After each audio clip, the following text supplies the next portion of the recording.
जय हिंद दोस्तों। टेंस की सीरीज में आप लोग पढ़ रहे थे पास्ट परफेक्ट टेंस, जिसमें से आप लोगों ने पास्ट परफेक्ट टेंस के अफर्मेटिव सेंटेंस, नेगेटिव सेंटेंस और इंटरोगेटिव सेंटेंस को शानदार तरीके से पढ़ा था और सीखा भी था। और आज आप लोग पढ़ने वाले हैं पास्ट परफेक्ट टेंस के ही इंटरोगेटिव प्लस नेगेटिव को।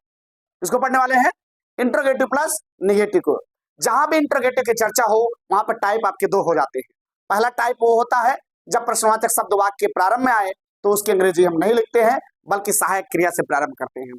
अब टेंस है पास्ट परफेक्ट तो सहायक क्रिया आपका हैड ही लगना है। क्या लगना है? हैड लगना है। और मुख्य क्रिया का थर्ड फॉर्म लगना है। दूसरा टाइप है जब प्रश्नवाचक शब्द वाक्य के बीच में आए तो उसकी अंग्रेजी हम सर्वप्रथम लिखते हैं और उसके बाद ही हम सहायक क्रिया का प्रयोग करते हैं। आइए बिना देरी किए हुए शुरू करते हैं। Type first.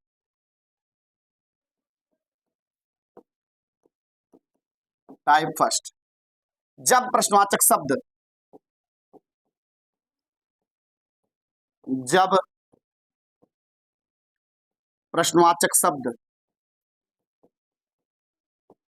वाक्य के प्रारंभ में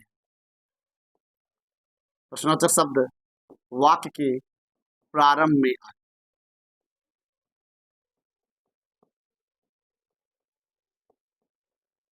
जब प्रश्नवाचक शब्द वाक्य के प्रारंभ में आएगा तो उसकी अंग्रेजी जो है हम नहीं लिखेंगे बल्कि जो है सहायक क्रिया से प्रारंभ करेंगे। तो जो फार्मूला तैयार होगा वो तैयार होगा सहायक क्रिया हैड प्लस कर्ता प्लस कर्ता के बाद क्या लगेगा? मुख्य। यहां पर निगेटिव है तो नॉट लगेगा। निगेटिव है क्या लगेगा? नॉट लगेगा। नॉट प्लस मुख्य क्रिया का थर्ड फॉर्म। मुख्य क्रिया का थर्ड फॉर्म प्लस कर्म प्लस अन्य। तो हम एग्जाम्पल शुरू करते हैं। क्या शोभित के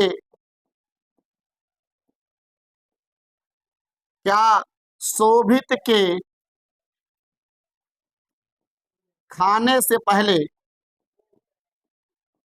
क्या शोभित के बैठ जाइए उधर, खाना के सामने मत आइए, बैठ जाइए उधर साइड बैठ जाइए। क्या शोभित के खाने से पहले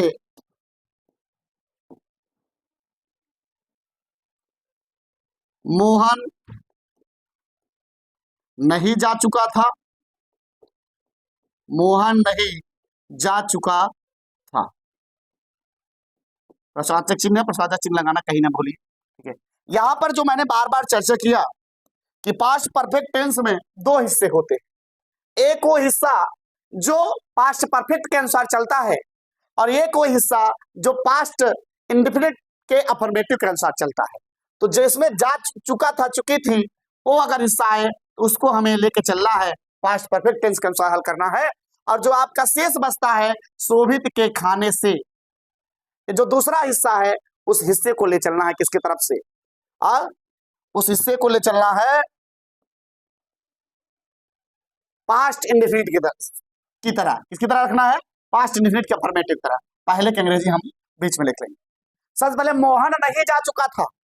प्रश्नवाचक शब्द वाक्य के पहले आया तो उसकी अंग्रेजी नहीं लिखेंगे, तो सबसे पहले हम लोग लिखेंगे सहायक क्रिया। तो यहां पर सहायक क्रिया आपकी होगी हैड। क्या होगी? हैड। फिर इसके बाद है कर्ता। कर्ता कौन है? मोहन। कौन है? मोहन। हैड मोहन। फिर है नॉट। क्या है? नॉट। फिर है मुख्य क्रिया का थर्ड क्रिया है जाना। जाना का थर्ड फॉर्म क्या है? गॉन। क्या है? गॉन है। ठीक है। जाने का थर्ड फॉर्म है गॉन। इसके बाद जो बीच वाला शब्द है पहले, पहले का हो जाएगा बिफोर। पहले क्या हो जाएगा? बिफोर। इसके बाद जो सेकंड हिस्सा है, यानी क्या शोभित के खाने से, ए वाला हिस्से को हम लोग बदलेंगे पास्ट इंडेफिनिट के अफर्मेटिव के अनुसार। किसके अनुसार बदलेंगे? पास्ट इंडेफिनिट के अफर्मेटिव के अनुसार। पास्ट इंडेफिनिट के अफर्मेटिव के अनुसार बदलेंगे। तो यहां पर सबसे पहले कर्ता, कर्ता कौन है? शोभित, शोभित। अब पास्ट इंडेफिनिट के अफर्मेटिव में मुख्य क्रिया का सेकंड फॉर्म लगता है, तो खाने का सेकंड फॉर्म होता है एट, ईट, एट। इस बार प्रश्नवाचक चिन्ह लगाना ना भूलें। बिफोर शोभित, एट। एकदम बात समझ में आ गई, शानदार तरीके से आ गई। एक और एग्जांपल हम ले लेते हैं। क्या रामू के, क्या रामू के सोने से पहले, क्या रामू के सोने से पहले सीता बाजार नहीं जा चुकी थी? सीता बाजार नहीं जा चुकी थी।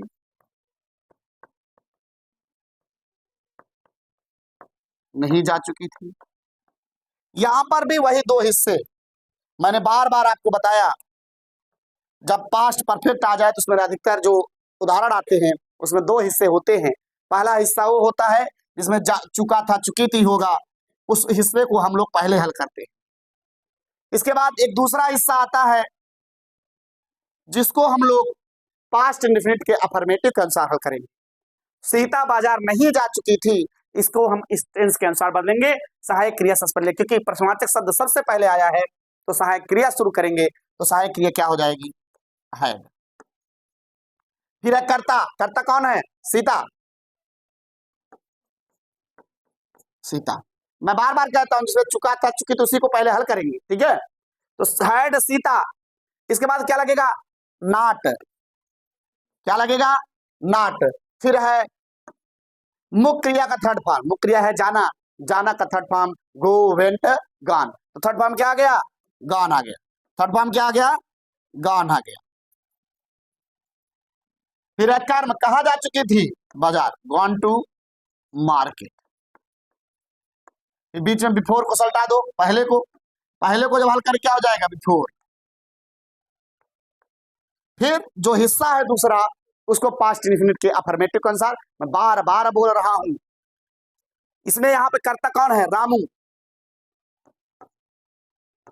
फिर उसमें मुख्य क्रिया का सेकंड फॉर्म लगता है सोने का, second form sleep, slept, slept. तो सेकंड फॉर्म क्या हो गया? स्लेप्ट। Before Ramu slept. प्रश्नवाचक चिन्ह लगाना ना भूलिए। और इसके बाद हम लोग चलते हैं सेकंड टाइप, आप लोग लिख लीजिए, फिर सेकंड टाइप की तरफ चलते हैं। चलिए सेकंड टाइप देखिए।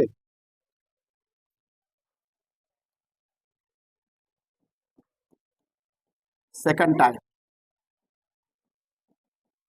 मैंने कितनी बार आप लोगों को समझाया, शांति से पढ़ा करिए आप लोग।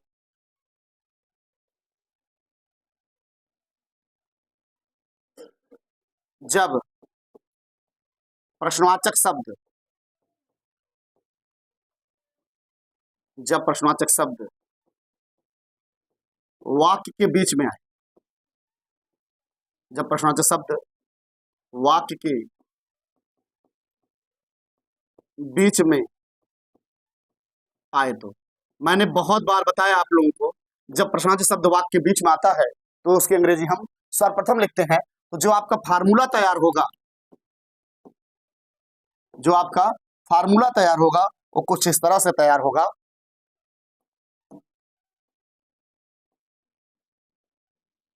सबसे पहले क्वेश्चन वर्ड यानी प्रश्नवाचक शब्द प्लस सहायक क्रिया हैड प्लस कर्ता प्लस नॉट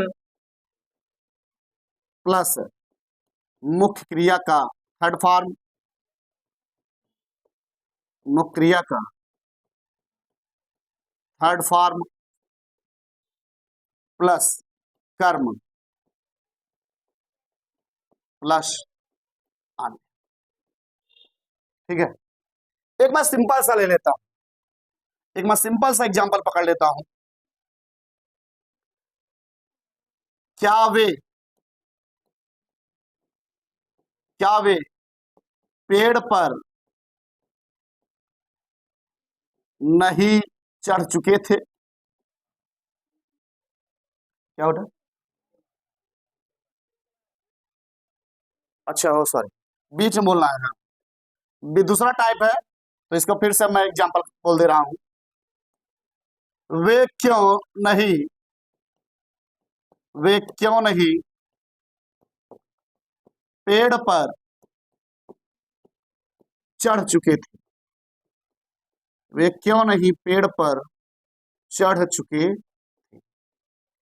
वे क्यों नहीं पेड़ पर चढ़ चुके थे? तो इसके लिए आपको करना क्या है, अगर प्रश्नवाचक शब्द वाक्य के बीच में आता है तो उसकी अंग्रेजी हम सर्वप्रथम लिखेंगे, और क्योंकि अंग्रेजी वाई होती है उससे सबसे पहले लिखेंगे। फिर है सहायक क्रिया। सहायक क्रिया क्या लगेगी, चाहे एक वचन करता हो चाहे बहुवचन करता हो, पास्ट परफेक्ट टेंस में जो सहायक क्रिया लगता है वो हैड ही लगेगा। करता है, करता कौन हो गए? वे की अंग्रेजी दे। इसके बाद क्या लगेगा? नॉट। फिर मुख्य क्रिया का थर्ड फॉर्म, मुख्य क्रिया है चढ़ना, चढ़ना का थर्ड फॉर्म क्या हो जाएगा? Climb, climbed, climbed. Third form क्या हो जाएगा? क्लाइम्ड। फिर कहां पे कर्म कहां कर रहे हैं, कहां चढ़ चुके थे? पेड़ पर, on the tree, on the tree. प्रश्नवाचक चिन्ह लगाना ना। एक ही टाइप हो गया सिंपल सा। एक संयुक्त वाला वाक्य जिसमें आपका पास्ट इंडेफिनिट भी आता है, ठीक है, वो वाला एग्जांपल अगर हम देखें,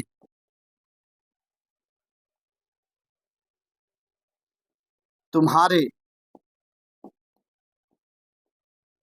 गीत गाने से पहले, तुम्हारे गीत गाने से पहले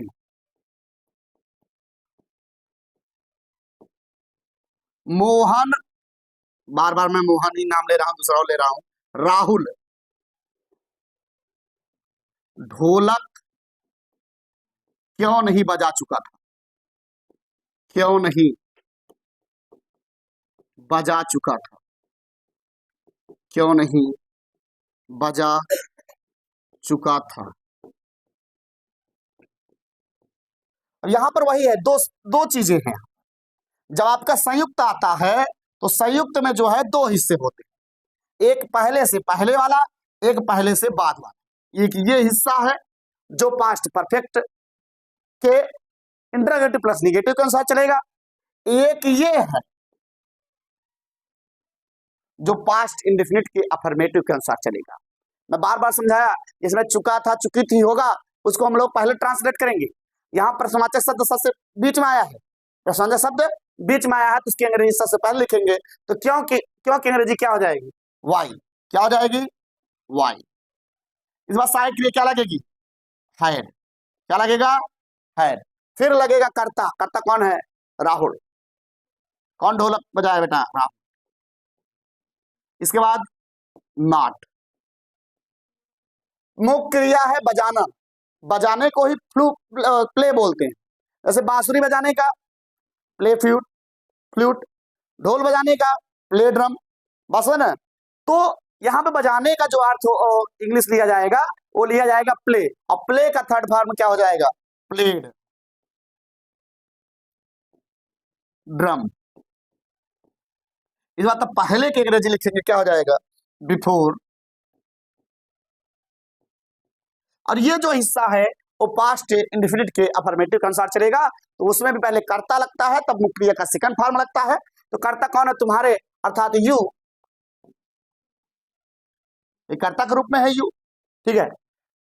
गीत गाना, सिंग यहां पर क्रिया है, सिंग का सेकंड फॉर्म क्या होता है? संग। सिंग नहीं, सैंग, संग, तो सेकंड फॉर्म क्या हो गया? सैंग। You सैंग a song, you सैंग a song. प्रश्न चिन्ह लगाना, देखो सिंग, सैंग, संग, ठीक है। आप लोग उतार लीजिए।